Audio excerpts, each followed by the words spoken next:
ciidan ka midka kale hoosaasiyay waxa weeyaan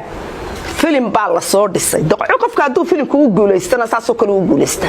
waxa laga soo dhigay fahimo quuce sidii waxaynu cabanayno u hadal baa la yiri intii la lahaa alla waa kuwa cabanaya alla maxaa watay alla ma iska daayaan dagaalka ayaa habeenkii markii lagu qaadiroodina waa barigii meesha la galay Soomaaliland garan wararka qaar baa waxay leeyihiin marka madaxweynaha inta aanan ka bixin madaxweynaha waxaan leeyahay ummaddu haday iyagu shacabku isku foorarsadaan horta waa mid dhib leh dadka siyaasiyiinta wadanku haday wadanka kula dhisi waayaan oo inta aynu maanta joogna ka sii wadi kari waayaana horta kaliya wax ma qaban kartid horta fahimo quucay habar yar oo martay dimaashi filimkii aad soo dhistay adigu waad ku guuleysatay Soomaad garan laakiin waxa la yaabay mayd lagama dul gaaraaro habar yar marka labaad ina telefoonadii lagu dhiibay oo lagu yiri marka la soo waco aad leedahay halkaad ka oran lahayd wariya samiriya iimaan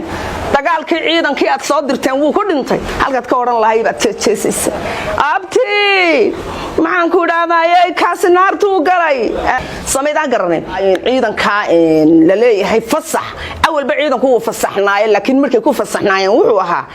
magaalada uu dul joogo yaana dhibaatada inta ka sii badan runtii ciidankuna markii furin labaad halkan ka dilaacday ciidankii dabar baa la soo qaaday kuwii kalena habeen iyo maalin markay taagnaayeen dhiigooda dhulka yaalo in badan way dhimatay mid kale su'aalaya Faysal Cabdi Bootan halka laga qabtay ma taqaana ma warmeeshi ma og afkeeda laga qabtay kontaroolkeeda laga qabtay meel dheer laga ma qaban Soomaaliland garan imikadan ciidan wada habowa oo reer miyigu qabqabanayaan baa jira wad maqlayseen in Jabuutaaweyn uu lahaa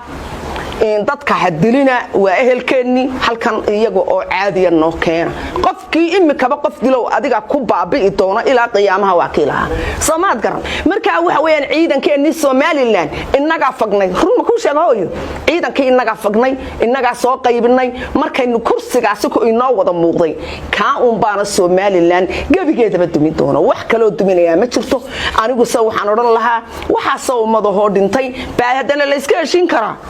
oo wixii dhintay hadal uun ba ka dambeeya adduunyada laakiin aanu ciidankii in ciidan kale laga dabageeyo hal laga dabageeyo dhulka iska joogo difaaca qaranka noqda mid kale waxa su'aal mudan ciidankii qaranka maxaa Hargeysa ku xidhay gurmadkiisii Sooma ahayn in qayb burca joogto oo in qayb joogto miyaanay ahayn beer joogto oo ciidanku saa isaga daba dhaqaaqo xeeradii tiknikada ugu weynana gooja caday maxaa ku ururiyay sidii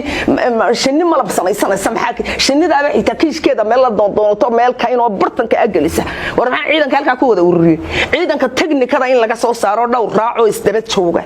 la dhigay ahayd ma garanaysa wixii dhacay waa dhaceen dadka dhulka qabsadeena shisheeye Jarmal ma hadee waa dadkii dhulka lahaa Soomaa